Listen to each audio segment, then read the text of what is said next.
कल यानी 1 जुलाई से रेलवे में कई बड़े बदलाव होने वाले हैं। कल से रेल किराया बढ़ने वाला है। साथ ही तत्काल टिकट बुक करने के लिए आधार जरूरी हो जाएगा। इसके अलावा रिजर्वेशन चार्ज 4 घंटे के बजाय 8 घंटे पहले बन जाएगा। इन सभी अहम बदलावों पर रेल मंत्रालय के प्रवक्ता दिलीप कुमार से खास बातचीत की संवाददाता दीपाली नंदा ने। जबकि 501 किलोमीटर से 1500 किलोमीटर तक में 5 रुपए की मामूली वृद्धि की गई है। यह वृद्धि 0.5 पैसे यानी कि आधे पैसे प्रति किलोमीटर की दर से की गई है। 1501 से 2500 किलोमीटर की जो यात्रा होगी उस पर 10 रुपये का किराया बढ़ाया गया है और 2501 से 3000 किलोमीटर की यात्रा पर 15 रुपये का बढ़ाया गया है। जो मेल एक्सप्रेस गाड़ियां हैं उसमें नॉन एसी क्लास में 1 पैसा प्रति किलोमीटर की दर से जो है वह किराया बढ़ाया गया है, जबकि वातानुकूलित श्रेणी में यानी कि एसी क्लास में 2 पैसा प्रति किलोमीटर की दर से किराए में बढ़ोतरी का फैसला लिया गया है। यह जो बढ़ोतरी है वो सभी मेल एक्सप्रेस ट्रेनों में लागू होगा। 1 जुलाई से हम लोगों ने पहले भी घोषणा कर रखी थी कि 1 जुलाई से जितने भी जो आईआरसीटीसी के अकाउंट हैं वह जब आधार से वेरीफाइड हो जाएंगे तभी उनको तत्काल टिकट जारी किए जाएंगे। इसके अलावा तत्काल में हम लोगों ने एक और बदलाव लाया है कि टिकट विंडो या जो तत्काल का जब विंडो चालू होता है उसके प्रथम 30 मिनट्स तक जो है हम लोग किसी एजेंट को टिकट नहीं देंगे, सिर्फ इंडिविजुअल यूजर्स जो हैं उनको टिकट दिया जाएगा और जो हमारा पीआरएस सिस्टम है वहां पर टिकट जारी किया जाएगा। तो इस तरह से जो एसी क्लास का तत्काल जब चालू होता है 10 बजे तो 10 बजे से 10:30 तक अब जो है किसी भी एजेंट को टिकट नहीं दिया जाएगा। और जो नॉन एसी क्लास है जिसका कि तत्काल हम लोगों ने 11 बजे से चालू किया है तो 11 से 11:30 तक जो टिकट है वह किसी एजेंट को नहीं दिया जाएगा। एक और बदलाव जो हम लोग ला रहे हैं जिसका संबंध में सभी को निर्देश जारी किया गया है वह है आरक्षण चार्टिंग की टाइमिंग में। पहले गाड़ी के प्रस्थान होने के 4 घंटा पहले आरक्षण चार्ट बन जाता था और लोगों को जो वेटिंग लिस्ट में थे उनको उनके टिकट की स्थिति की सूचना मिल जाती थी, चाहे तो वह कंफर्म है या नहीं कंफर्म है। यदि कंफर्म होता था तो हम लोग उनको बर्थ नंबर अलॉट कर देते थे। तो ये 4 घंटे वाली व्यवस्था को बदल करके अब 8 घंटे में तब्दील कर दिया गया है। बहुत सारे यात्रियों से हमें सुझाव मिला था कि जब कम समय रहता है तो उनको ट्रेन पकड़ने में दिक्कत होती है या टिकट के कंफर्म न होने की स्थिति में अल्टरनेटिव मोड से ट्रांसपोर्टेशन की व्यवस्था करने में दिक्कत होती है। तो इसी को फैसिलिटेट करने के लिए हम लोगों ने यह व्यवस्था की है कि आरक्षण की शुरुआत हो चुकी है या होने जा रही है, कौन से जोन्स में की जाएगी या फिर पूरे देश भर में एक साथ लागू किया जाएगा? ट्रायल बेसिस पर हम लोगों ने जयपुर में एक ट्रेन को लिया था जहां पर कि 24 घंटे पहले आरक्षण चार्टिंग की जा रही थी, लेकिन उस ट्रायल से जो हमें रिजल्ट मिले हैं, जो फीडबैक मिला है उसी के आधार पर एनालिसिस करते हुए हम लोगों ने यह 8 घंटे वाला समय जो है निर्धारित किया है। एक और चीज इसमें है कि यदि दोपहर 2 बजे से पहले ट्रेन का डिपार्चर है तो फिर उसकी जो चार्टिंग है वही एक दिन पहले रात्रि 9 बजे ही बन करके तैयार हो जाएगी। और अब बात मार्केट अपडेट की। बाजार के 4 दिनों की तेजी पर आज ब्रेक लग गया। हफ्ते के पहले दिन बाजार में दबाव रहा। सेंसेक्स 450 पॉइंट गिरा तो निफ्टी 121 पॉइंट फिसलकर बंद हुआ। हालांकि वहीं mid cap small cap stocks में खरीदारी रही। मिड कैप की बात करें तो मिड कैप इंडेक्स लगातार 7वें दिन बढ़त पर बंद हुआ। और डिटेल्स लेते हैं कंचन नौटियाल से। कंचन, बताइए क्या एक्शन रहा आज के मार्केट में, कौन सी पॉकेट्स थी जहां परफॉर्मेंस अच्छी थी? तो आज था हफ्ते का पहला कारोबारी दिन। हमने पिछले 4 दिनों में देखा था कि बाजार में एक अच्छी खासी रैली देखने को मिली थी। उसके बाद आज हफ्ते के पहले कारोबारी दिन में हमें जो मूड देखने को मिला है बाजार का वो प्रॉफिट बुकिंग का देखने को मिला है। लेकिन स्टॉक स्पेसिफिक एक्शन की बात करें तो काफी ज्यादा बजिंग आज काफी सारे स्टॉक रहे हैं। पीएसयू स्टॉक्स में अच्छी खासी रैली देखने को मिली है। फार्मा चुनिंदा जो स्टॉक्स है वहां पर भी अच्छा खासा इजाफा गेन्स देखने को मिले हैं। सेंसेक्स की बात करी जाए तो यहाँ पे करीब करीब 1% की गिरावट देखने को मिली है, लेकिन बैंक निफ्टी को पीएसयू बैंक्स ने सपोर्ट किया है और यहाँ पे हमें एक फ्लैटर टू पॉजिटिव साइड में क्लोजिंग होती हुई दिखाई दी है। मिड कैप और स्मॉल कैप में अच्छी खासी रिकवरी वापस से आती हुई नजर आई है। अब देखते हैं कि निफ्टी के बढ़ने वाले शेयर्स कैसे रहे हैं। ट्रेंड में आज करीब करीब 3.5% का इजाफा देखने को मिला है। स्टेट बैंक ऑफ इंडिया करीबन 2% के गेन्स। बीएल की बात करी जाए तो यहाँ पे भी करीबन 2% का इजाफा और इंडसइंड बैंक में भी करीबन हमें 2% की तेजी देखने को मिली है। लूजिंग पॉकेट की बात करी जाए तो टाटा कंज्यूमर में देखिए करीबन 2.5% की हमें कमजोरी देखने को मिली है। एक्सिस बैंक 2% की गिरावट यहाँ पे है। कोटक महिंद्रा बैंक में 2% की। हीरो मोटोकॉर्प भी करीब करीब 2% की गिरावट के साथ आज के सत्र में बंद हुआ है। मिड कैप के नंबर्स की तरफ देखा जाए तो देखिए बैंक ऑफ महाराष्ट्र में करीबन हमें 5.25% के गेन्स देखने को मिले हैं। डिक्सन टेक्नोलॉजी यहाँ पे 4% के गेन्स। भारत डायनामिक्स करीब करीब 3% का इजाफा और आदित्य बिरला कैपिटल में भी करीबन 3% के हमें गेन्स देखने को मिले हैं। लूजिंग स्ट्रीक में एसबीआई कार्ड्स में करीबन 4% के हमें लॉस देखने को मिला है। मैरिको में करीब करीब 1.5% का लॉस। पीआई इंडस्ट्री करीबन 1.5% की गिरावट के साथ बंद हुई है। और जुबिलेंट फूडवर्क्स की बात करी जाए तो 1.25% की कमजोरी यहाँ पे भी देखने को मिली, लेकिन ओवरऑल मार्केट का अगर सेंटिमेंट समझा जाए तो थोड़ी सी प्रॉफिट बुकिंग आज के सत्र में रही है। शुक्रिया कंचन आपके डिटेल्स बताने के लिए। और आगे बढ़ेंगे। फार्मा सेक्टर में ब्लॉकबस्टर डील हुई है। बाजार का फोकस फार्मा सेक्टर की दो कंपनियां टोरेंट फार्मा और जेबी केमिकल्स पर रहा। टोरेंट फार्मा ने जेबी केमिकल्स को खरीदने का करार किया है। क्या है डिटेल्स बताने के लिए हैं आशीष वर्मा। आशीष बताइए। जी हां, फार्मास्यूटिकल स्पेस में एक ब्लॉकबस्टर डील का announcement. Torrent pharmaceutical JB chemicals and pharmaceuticals का अधिग्रहण करेगी। लगभग 1 साल से बातचीत थी, फाइनली ये डील सील होती हुई कंट्रोलिंग स्टेक एक्वायर करते हुए नजर आएंगे। दरअसल जेबी केमिकल्स के प्रमोटर्स हैं प्राइवेट इक्विटी फर्म केकेआर, जिनका इस समय 46% का जो हिस्सा है वो टोरेंट फार्मा एक्वायर करेगा, प्लस कर्मचारियों का करीब 3.25% हिस्सा खरीदा जाएगा। दरअसल केकेआर ने मोदी परिवार से साल 2020 में इस कंपनी जेबी केमिकल्स को खरीदा था और अब ये टोरेंट फार्मा को बेचते हुए नजर आएंगे। जेबी केमिकल्स की मूल्यांकन रखा गया 25-26 हजार करोड़ रुपए का। जो पहले ट्रांच में केकेआर का स्टेक एक्वायर करा जाएगा उसके लिए टोरेंट फार्मा को देने होंगे करीब 12,000 करोड़ रुपए। 1,600 रुपए पर शेयर के भाव पे डील होती हुई नजर आएगी। एक और साथ में क्योंकि कंट्रोलिंग स्टेक ट्रांसफर हो रहा है, एक ओपन ऑफर मैंडेटरी है 26% हिस्से के लिए 1639 पर शेयर पे ये ओपन ऑफर आएगा। और एक बार ये पहला चरण डील का हो जाए तो दूसरे चरण में जेबी केमिकल्स को टोरेंट फार्मास्यूटिकल्स में मर्ज करा जाएगा और जिनके पास 100 शेयर होंगे जेबी केमिकल्स के, उनको 51 शेयर्स टोरेंट फार्मा के दिए जाएंगे। क्विकली समझाता हूं आपको इस डील के फायदे। 7वें पायदान पर टोरेंट फार्मा खड़ा हुआ, इस डील के बाद 5वें पायदान पे आता हुआ नजर आएगा। कॉन्ट्रैक्ट डेवलपमेंट और मैन्युफैक्चरिंग, जिसे हम सीडीएमओ कहते हैं, उस स्पेस में एंट्री मिलती हुई नजर आएगी। डोमेस्टिक सेल्स टूल पकड़ रही होंगी और कुछ मार्की ब्रांड्स पे टोरेंट फार्मास्यूटिकल को कंट्रोल मिलेगा। हाँ, एक दिक्कत की बात है, बड़ा सौदा होना है। कहा जा रहा है शायद 12,500 करोड़ रुपए का डेट उठाना पड़ सकता है टोरेंट फार्मा को। ऑलरेडी इसकी बुक्स पे 14,500 करोड़ रुपए का डेट है।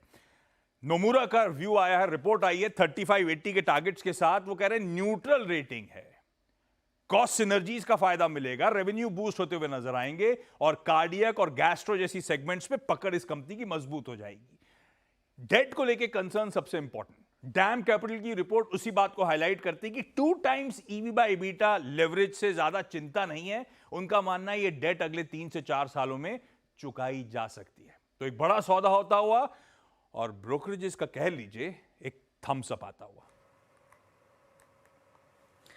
तो ये रही पूरी खबर फार्मा सेक्टर में इस बड़ी डील से रिलेटेड।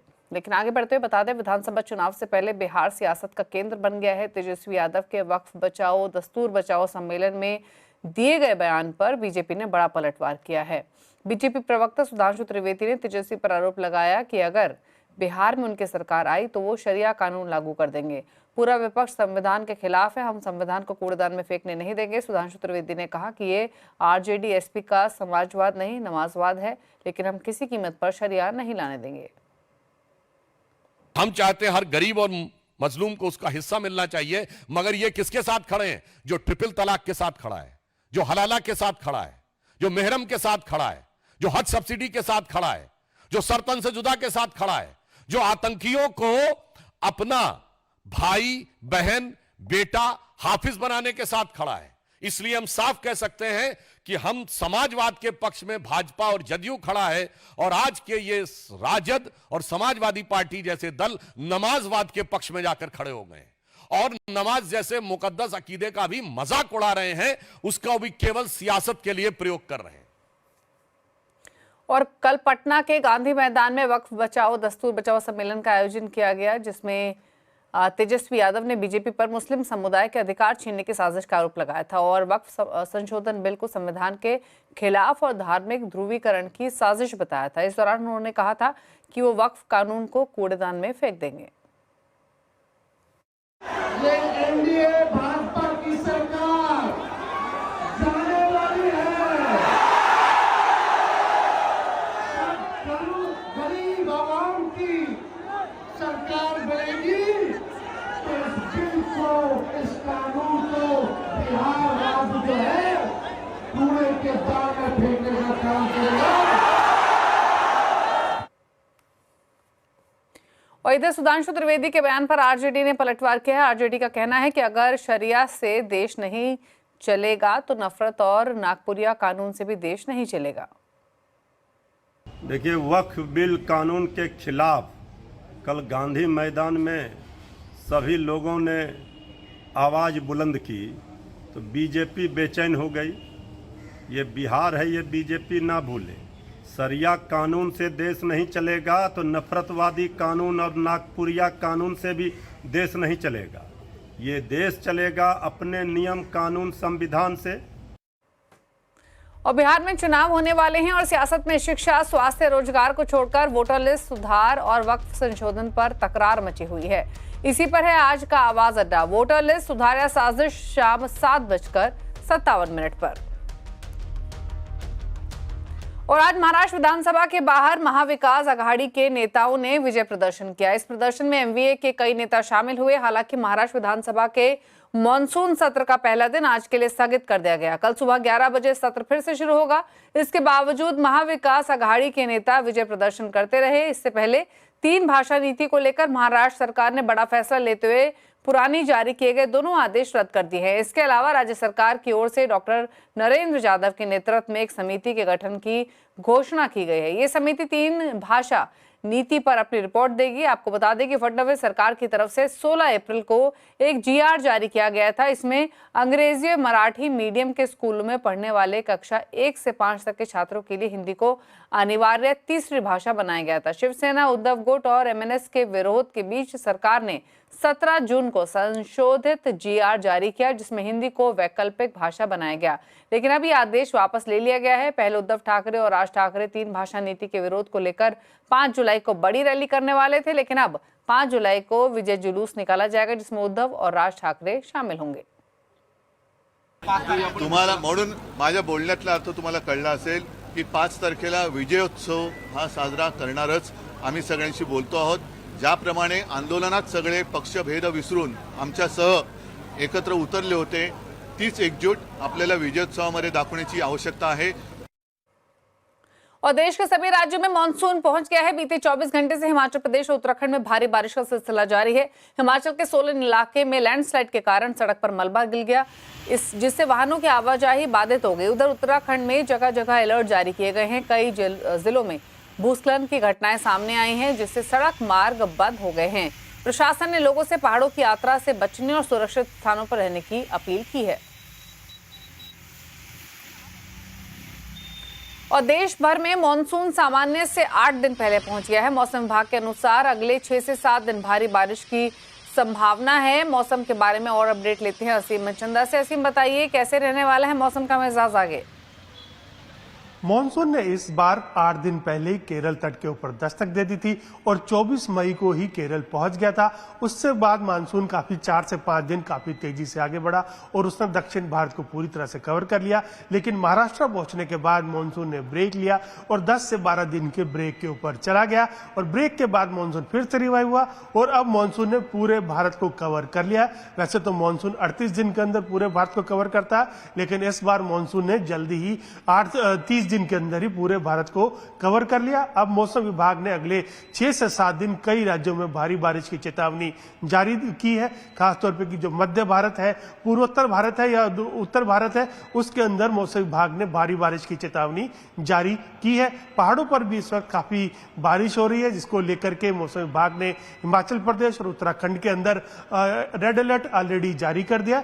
बाकी दूसरे जितने भी राज्य हैं उत्तर भारत के, वहां पर मौसम विभाग ने येलो अलर्ट जारी किया है। दिल्ली के अंदर भी येलो अलर्ट जारी किया है। मौसम विभाग के मुताबिक अगले 6 से 7 दिन पूरे भारत के अंदर या फिर यूं कहें उत्तर भारत के अंदर भारी बारिश देखने को मिल सकती है।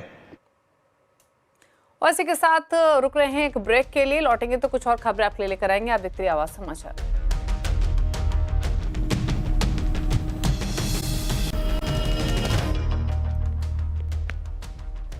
आप देख रहे हैं आवाज समाचार। आगे बढ़ेंगे कुछ और खबरों की तरफ। ईरान इजराइल की 12 दिन लंबी जंग के बाद ईरान के गुस्से का नया चेहरा सामने आया है। ईरान के सबसे बड़े शिया धर्मगुरु ने अमेरिका के राष्ट्रपति डोनाल्ड ट्रंप और इजराइल के प्रधानमंत्री बेंजामिन नेतन्याहू को खुदा का दुश्मन करार देते हुए फतवा जारी किया है। इस फतवे में दोनों नेताओं को मोहरेब यानी ईश्वर से युद्ध करने वाले अपराधी बताया गया है।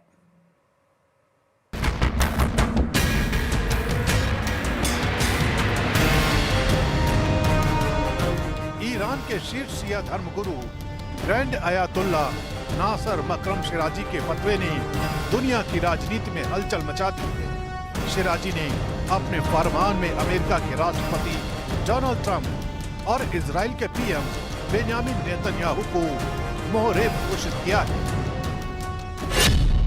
मोहरेब एक फारसी शब्द है और इस्लामिक कानून से जुड़े शब्द का मतलब है वो व्यक्ति जो ईश्वर और धर्म के खिलाफ युद्ध छेड़ता है। ईरानी कानून के मुताबिक मोहरेब को मौत की सजा, सूली पर चढ़ाना, अंगों का काटा जाना या निर्वासन जैसी कठोर सजा दी जा सकती है। फतवे में ये भी कहा गया है जो कोई भी मुसलमान इन दुश्मनों का समर्थन करता है वो हराम कार्य कर रहा है। शिराजी ने फतवे के जरिए दुनिया भर के मुसलमानों को इन खुदा के दुश्मनों को पहचानने और इनके खिलाफ आवाज उठाने को कहा है। ये बयान उस समय आया है जब ईरान और इजराइल के बीच 12 दिन तक चले युद्ध में कई लोगों की जानें गई और ईरान की परमाणु और सैन्य संरचनाओं को जबरदस्त नुकसान हुआ।